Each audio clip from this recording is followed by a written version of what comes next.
Alors, je suis journaliste spécialisée dans l'audiovisuel. Ça fait maintenant 3 ans que je suis journaliste scientifique. J'ai commencé d'abord en tant que journaliste localière, donc j'ai arpenté le territoire de la région centre à la recherche des chercheurs, des laboratoires, et j'ai vraiment eu un espèce de coup de foudre pour la personnalité des chercheurs, pour le monde scientifique. Et du coup, après, je me suis mise en indépendance, j'ai travaillé pour M6, Arte, et puis là maintenant, ça fait 1 an que je suis à la Cité des Sciences. Il s'agit absolument de ma première expédition sur un bateau. Je pense que mon trajet le plus incroyable, ça a été la Manche en ferry. Donc là, voilà, je ne sais pas trop à quoi m'attendre. Je ne sais pas si j'ai le pied marin, je ne sais pas si je suis faite pour la mer. En tout cas, on le saura au retour. L'objectif de cette mission, c'est de comprendre comment l'océan réagit au changement climatique.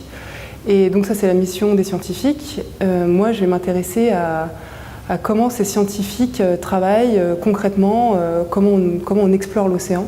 Et donc moi, je vais essayer de rendre compte de toutes ces manipulations, de tous ces parcours croisés des chercheurs qui tentent aujourd'hui de nous expliquer comment la machine terrestre réagit à ce qu'on lui fait un peu subir en tant qu'humain. En termes purement audiovisuels, avec Julien qui m'accompagne, on va essayer de rendre ça très dynamique, puisque finalement cette mission pour nous elle est assez contraignante, parce qu'on va passer 1 mois à bord d'un bateau. Donc même si ce bateau est très grand, c'est toujours le même site, toujours le même décor. Donc on va essayer de notre côté, avec nos artifices un petit peu, avec notre matériel, de faire des images assez originales et essayer d'être vraiment au plus près des chercheurs, au plus près de leurs activités, de leur quotidien, et de dresser un petit peu aussi un portrait humain de ces gens-là, quoi. C'est des sciences complexes, les sciences du climat, donc ça va être un petit peu un défi quand même de vulgariser tout ça, mais c'est vraiment notre objectif. Il faut pas qu'à un moment donné on se sente perdu. Il faut, je pense même, c'est un enjeu de société, que tout le monde puisse comprendre ce qui va se tramer à bord du Marion Dufresne. J'ai des appréhensions surtout sur ma capacité à rester toujours opérationnelle.